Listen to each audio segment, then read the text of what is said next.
version of end of year 4 and end of year 3. So that's why we call this training Students with Disabilities End of Year Reporting and Certification. This should prep you for what's required to certify both of those submissions. We'll give you an overview, then we'll talk about the special education components of end of year 3, and of course end of year 4 is exclusively special education, and then we'll talk about how students with disabilities and behavioral incidents should be reported. This is packed with full of information. We'll do our best to move along in a timely manner, but just as a warning, it's a lot and it's lengthy, and of course we'll have a break at some point. Today I'll be joined by Kyron Pagulayan, Martha Friedrich, and Brandy Hodegi. Hopefully I said your name correctly, Brandy. And then we have Marshall. He's like the Wizard of Oz. He pulls all the strings in the background. And then I know that Joe is here from the CDE, Special Education, and I believe that Slyman is here from CSIS. So we have a lot of support here for you today. And of course, I'm Nathaniel Holmes. And Nate, I don't want to interrupt you for a second. I would like to make sure that everyone knows that the webinar is being recorded, and so for later purpose for reference. So I just wanted to make that known. Thank you, Marshall. And so as we're getting ready to go into training, I'm just going to turn my video off so I don't do anything embarrassing, and we can begin. So the target audience is specifically those of you who submit and certify data for students with disabilities. Those would be you working at LEAs as the SEDS, Special Education Data System Coordinators, or if you're a SELPA data coordinator. You're at a SELPA, but you're submitting data for students with disabilities. And also, if you're involved in the certification process, perhaps your role is not to submit the data, but your role is to review the reports and confirm that the data is accurate. This is one of many trainings, but if you're new to CalPADS, if this is your first year, our training has a sequence, and we build from one subject to the next. And so at the bottom in the red, we have students with disabilities. Let me see if I could. I don't know if you can see my mouse or not. I tried to. Okay. Yeah. So at the bottom of the red, you have students with disabilities reporting certification. That's what we're doing today. It's part of a larger set of trainings. However, to make sure those of you who don't have access to Bridge can get the information, we created this training for you. But as you can see, from left to right, there's a series of trainings that we've built on to get you to this point. And so if you are new, I would advise you to review the data coordinator training. It's an orientation training that gives you the basics to CalPADS. It's available on our CSIS YouTube channel, which we will point you to at some point during today's training. And then it would also be beneficial for you to understand the basics of CalPADS. Navigation, how to view reports, that kind of just essential information. We used to actually call it essentials. And then for this submission, for the end of year, we have the training today, all right?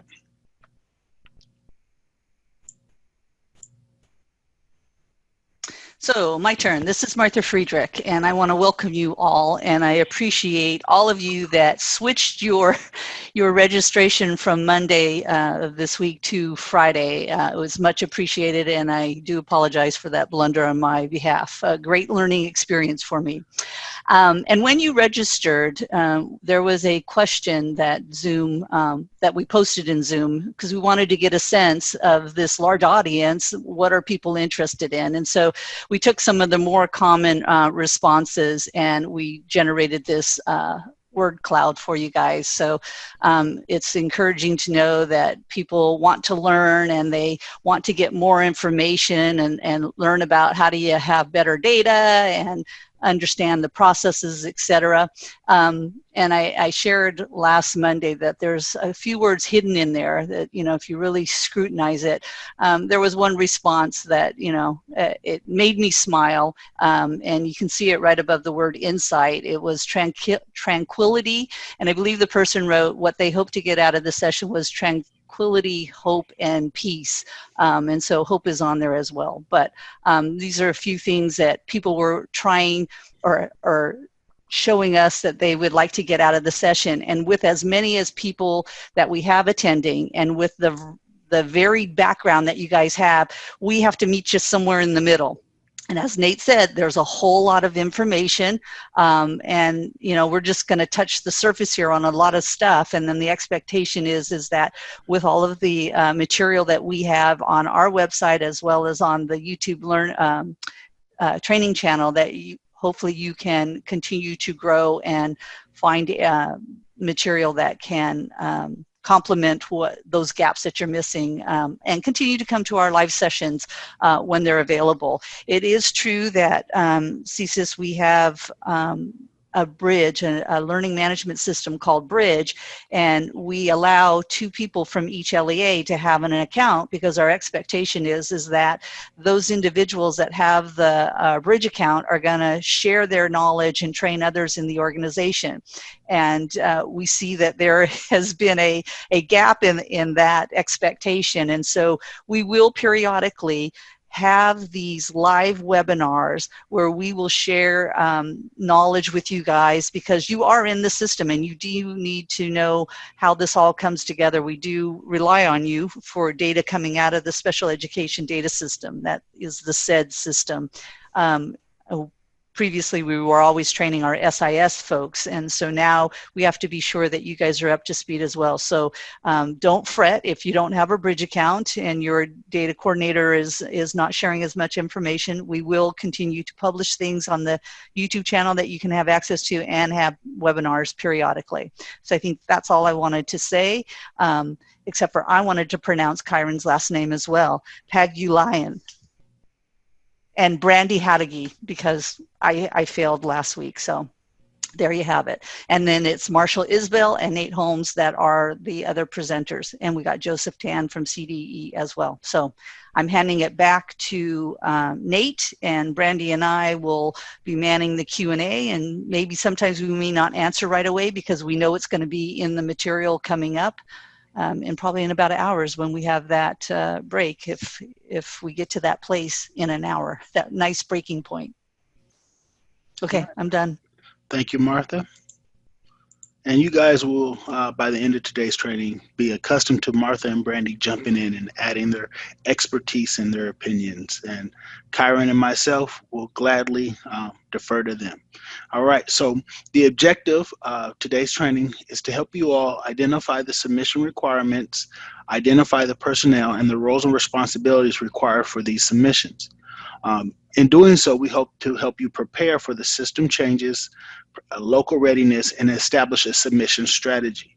And we'll explain why. And then this should also require the coordination of other staff to ensure everyone is aware of the changes in certification process. So we want to make sure not only you know what's required, but you go ahead and relay it to data stewards and perhaps your SIS counterparts.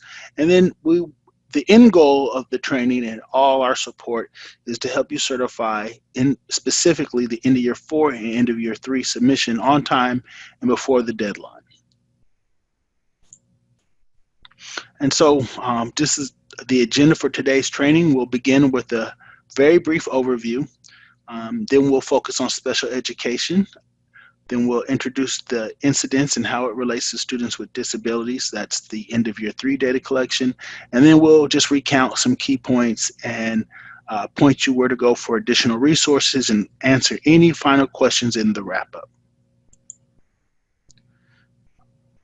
And so, seems like we skipped a slide, but as part of the overview, this is what end of year looks like. There are 4 data collections, and end of year 1, end of year 2, and end of year 3 come from your student information system, while the special education data that's provided from end of year 4 is exclusively from your SEDS, or your special education data system, right? End of year 1 is course completion and CTE. End of year 2 is program participation, and that's pretty much all the programs relevant to end of year. They're not duplicated from Fall 1. If you're familiar with Fall 1, it's a different set of programs. And of course, the special education programs not included. It's part of end of year 4. And the end of year 3 is the biggest data collection. It's students' incidents, it's absence summary, cumulative enrollment. It's also homeless program data collection.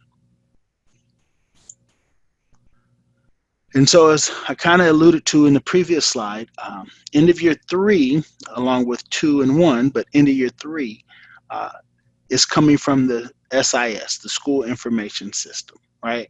And then the special education system via API is going to be submitting all the data for end of year 4.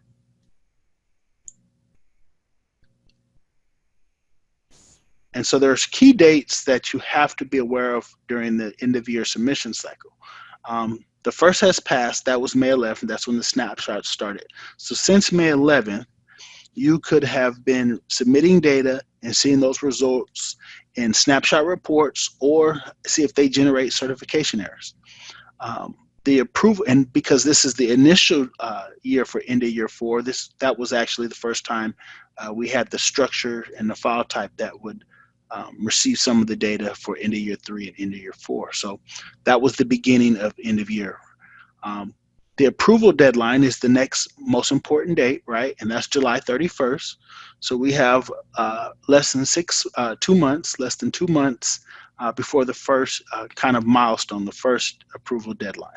And then the amendment window concludes end of year in totality, and that's August 28th. End of year is a little bit different than Fall 1 because end of year is not reflective of Census Day. The records reflect the entire academic year. That's true of end of year 4 as well as the 1, 2, and 3. Hey, Nate, before you continue on, we used an acronym that people aren't familiar with, the API, and I know that Brandy or somebody answered it in the Q&A, but it might be worthwhile just mentioning what the API is real quick. Okay, so API stands for Application Program Interface, and it's a mechanism, it's a software that allows your special education system to submit data in or batch files of data directly into CalPad. So the student information systems have to extract and then manually using CalPad's user interface, import files to get data like enrollment, demographics into CalPads. Well, the special education system, everything's done within your special education system to submit the file. And because we have an API or a code that allows the two systems to talk together, you can submit the files directly into CalPads. And you guys are, the SIS folks are envious of that because the job is easier getting data into CalPads when you use the API.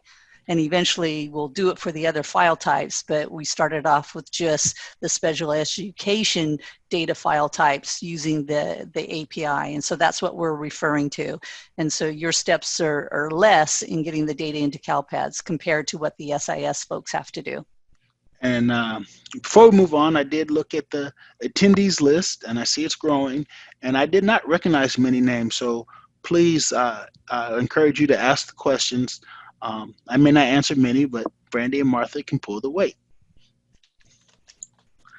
So the submission order, right? And so there's a recommended submission order for end of year. And as it relates to you, we just want you to understand what's required of your staff, right? Because if you're submitting special education data and you're waiting on your SIS data coordinator, there may be a reason for it. Or if you find yourself waiting on your SIS data coordinator, there can be justification we could offer you to prioritize the students with disability submission.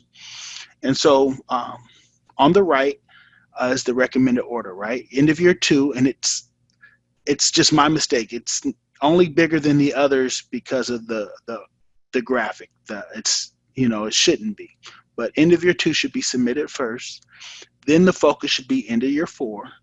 Then end of year 3, and then lastly, end of year 1, which we didn't correct from the previous time we presented this. And the reason why is end of year 2 is straightforward, and most of the data is already in CalPads, right? That's, again, the program submission that's coming from the student information system.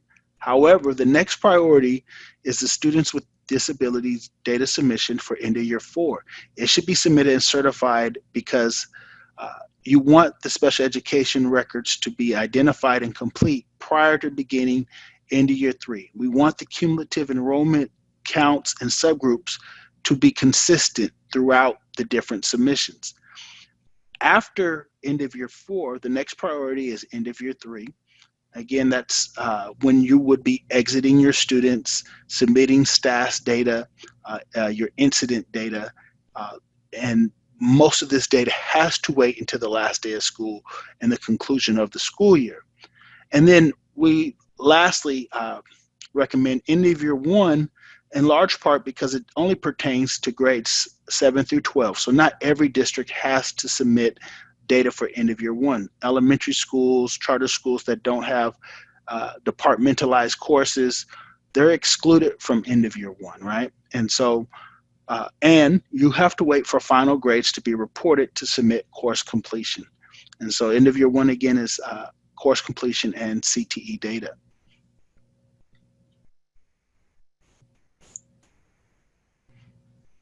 So that was the introduction. Let's go into an overview of 4 and 3.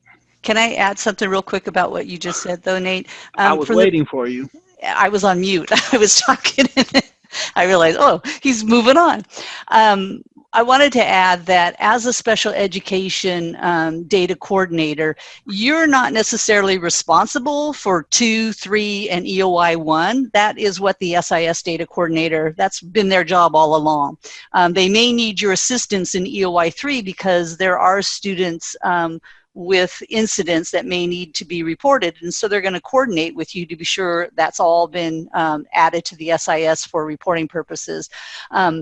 But how this fits in with you is there's going to be pressure on you guys that are managing the data and uploading that data into CalPADS for the students with disability, because as you can see here, we're telling folks EOY 4 has to be one of the first ones that you get done and finalized before you finish your other submissions. So that's the takeaway from this screen. We wanted you to know that there are 4 different EOY submissions happen simultaneously, and the LEAs are trying to figure out what do they do first and second. And some are doing it in parallel and working on all of them at once, but we definitely need the EOY 4 submission to get approved before your data coordinators in the SIS can continue on and approving their submissions, the other submissions. So that's the essence and the key takeaway from this slide. That's it.